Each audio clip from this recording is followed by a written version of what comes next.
A liturgia de hoje, meus irmãos e minhas irmãs, ela evidencia o pastoreio, ela evidencia o pastor e as ovelhas. E é um tema que é importante tomar de novo entre nós por várias razões. Entre elas, porque nós nos lembramos sempre que nosso lugar é o céu. Nós, cristãos, temos um fundamento na nossa fé. Fomos criados à imagem e semelhança de Deus, e a nossa identidade está esclarecida, está definida nessa consciência. Eu sou imagem e semelhança de Deus.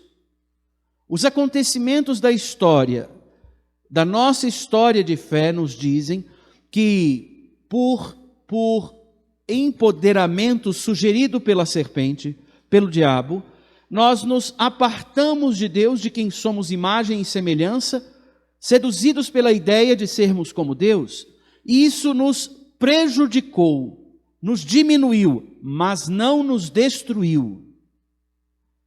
Porque o pecado não destruiu o homem, corroeu e corrói o homem.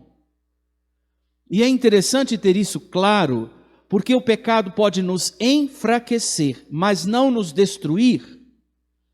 Cientes disso, ciente que nos apartamos de Deus, ciente que nossa plenitude está em Deus, ciente de onde estamos, das coordenadas onde estamos, Deus, que nos ama imensamente, não desiste de mim, me quer perto, me quer unido a Ele. Por isso, envia seu Filho, por isso, vai enviando na história a condução para o céu. E a condução para o céu vai acontecendo na palavra, vai acontecendo de diversos modos. Vai acontecendo, sobretudo, na figura de profetas e de sacerdotes que na história vão sendo a expressão de Deus, expressão de Deus nos ensinando o caminho de volta para casa. Como nós ouvimos de São Paulo na segunda leitura, vamos aprendendo de novo o acesso para junto do Pai, o nosso lugar. E esse acesso começa aqui. Esse achegar-se ao Pai começa aqui. Por isso, ser conduzido é expressão de quem reconhece onde está e sabe que o meu lugar não é aqui. O meu lugar é junto de Deus, agora e eternamente. Por isso que o cristão, ciente da sua identidade, ciente daquilo que o prejudicou, não se faz arrogante das experiências que ganha na vida. Experiências não me agregam tanto valor a ponto de eu não obedecer a Deus. Experiências, riquezas, outros valores que me, entre aspas, agregam valor, não são mais que Deus, porque Deus é sempre aquele de onde eu vim, e Deus é aquele de quem eu me apartei pelo pecado, e Deus é aquele que me ama e me quer junto de si e não desiste de mim. Por isso o desafio de um cristão é fazer-se dócil ao pastoreio, é fazer-se acolhedor da voz, é fazer-se um homem que nos caminhos desta vida, sabe que Deus em cada acontecimento não nos isenta das consequências da nossa liberdade, mas vai nos indicando o rumo de casa. Onde é a casa, Padre? É estar unido a Deus, desde já. E por isso é interessante quando o Senhor, na primeira leitura, fala dos pastores. Começa a falar dos pastores. E aqui a voz é para nós, os sacerdotes, os bispos, o Papa, todos aqueles que têm a missão de ir aonde o Senhor nos envia para conduzir. Ser expressão não de uma condução própria, mas do Cristo que aponta ao céu. E aqui é preciso ter claro isso. O pastor que se dispersa, que se perde, faz perder também a pastagem do Senhor, o rumo da casa do Senhor, o rebanho do Senhor. Por isso que o Senhor diz aos pastores que apacentam o povo e dispersam o rebanho, que eles prestarão contas disso. E que ele suscitará outros pastores. Aqui é curioso, porque o Evangelho nos mostra o Senhor que chama os pastores que ele enviou para ouvir as experiências, o caminho que eles viveram no caminho do pastoreio, chama para um lugar à parte, a sós, deserto. Esse é um dos fundamentos de por que devemos fazer retiros anuais. Recolher-nos para rever a vida junto de Deus. Tenho caminhado com Deus? Essa é uma pergunta essencial de todo retiro, de todo recolhimento. Antes de dormir, caminhei com Deus hoje? Pois bem, ele chama os seus para se recolher com ele, os pastores que ele envia. O Senhor diz que os maus pastores prestarão conta, e ele se faz o primeiro pastor. Por isso o salmista, quando responde a essa primeira leitura, ele responde lembrando que, embora hajam maus pastores, o pastor é o Senhor. É o pastor que conduz. É o pastor que guia no caminho mais seguro. É o pastor que prepara uma mesa e sustenta e nutre, que unge. É o pastor em torno do qual há felicidade. É o pastor que nos ensina que o nosso lugar, nossa casa é junto dele. Ele se faz o bom pastor de todos nós, em primeiro lugar. E isso é nítido, volto ao Evangelho, quando o Cristo, que chama os seus para descansar, vê a multidão que o segue, ele não pede aos pastores, vão lá, esgotem-se mais um pouco. Não. Ele mesmo vê as ovelhas, sente compaixão, porque pareciam ovelhas sem pastor, e ele prega. Porque os seus pastores estavam cansados. Ele completa o que a fraqueza daqueles pastores, naquele momento, não podia realizar. E mostra isso aos pastores. É interessante pensar o desafio de ser expressão da condução do Senhor. Não apontar, e aí no altar, quando um padre entra para a celebração da missa, quando beija o altar, o primeiro sinal do início da Santa Missa, ele beija e reverencia aquele que é o Senhor. O altar da entrega do Senhor, a expressão do Senhor que novamente se entrega para que eu enxergue para onde ir. A missa é um lugar onde eu entendo para onde eu devo ir. E já estar aqui é meu lugar, porque aqui o Senhor está, pão e palavra. Por isso, se eu quero norte para a minha vida, eu não abandono a missa diariamente. Aquele que entendeu que a missa é o cuidado mais direto do pastor para comigo, pede a comunhão todos os dias, da palavra e do pão. O pastor que prega faz da sua voz uma condutora da palavra que não é sua, mas do próprio Cristo. Por isso o exercício dele é ser sempre vazio. E essa é a conversão dos pastores. Esvaziar-se, esvaziar-se, esvaziar-se. E esse é um dos desafios do caminho que nós vamos aprendendo desde o seminário até o último dia da nossa vida. Depois, as ovelhas. As ovelhas, o Senhor faz questão de lembrar quem elas são. Ovelhas.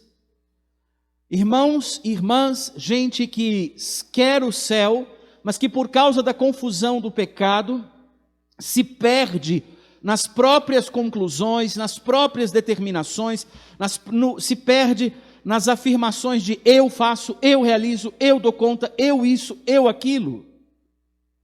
Não existe construção sólida que não comece por uma rendição a Deus que realiza e é o fundamento de todas as coisas.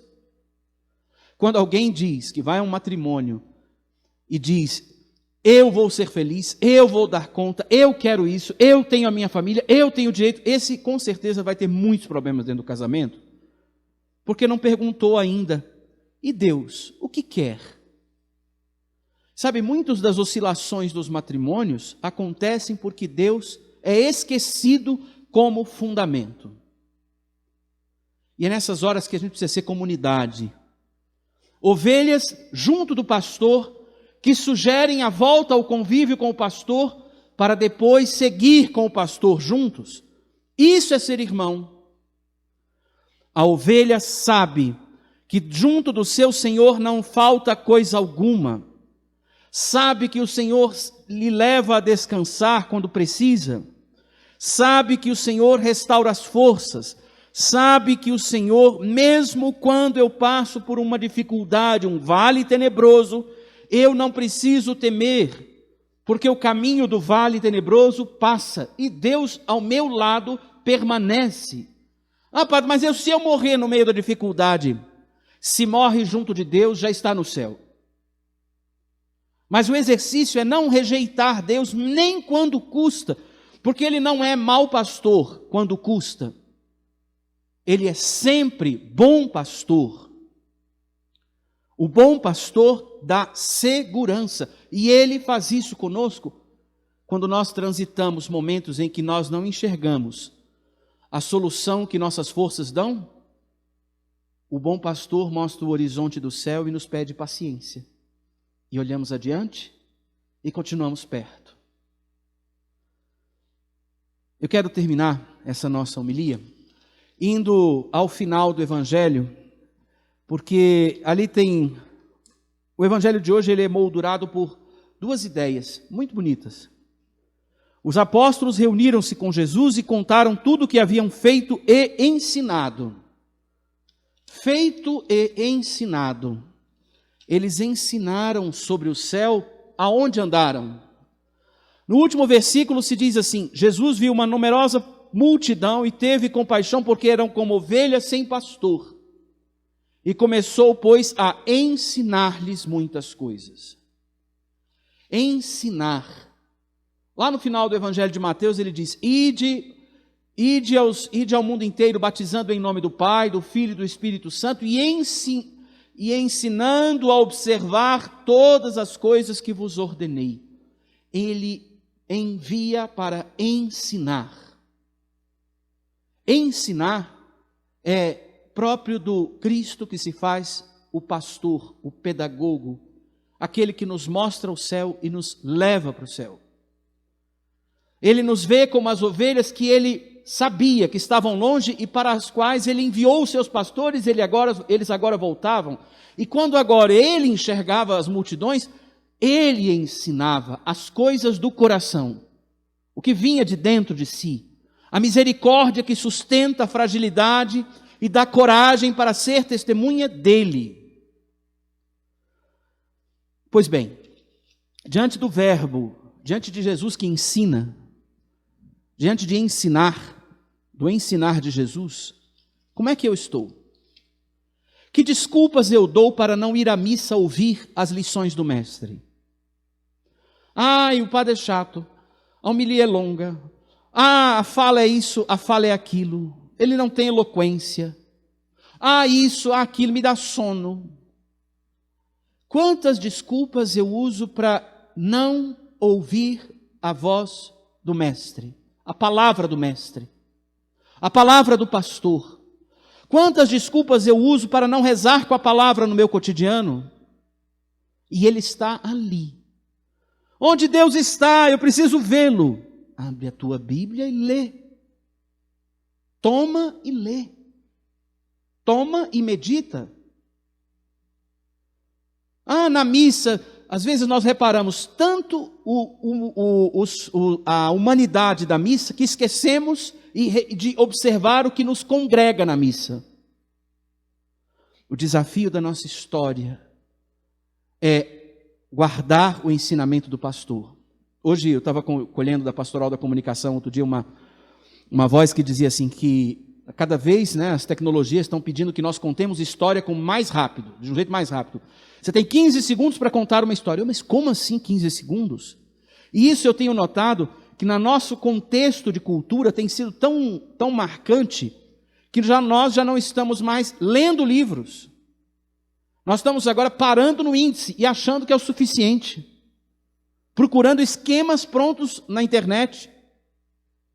E quando queremos profundidade, não sabemos lidar com ela porque nós não conseguimos, por indisposição, de ir adiante no conteúdo de um livro.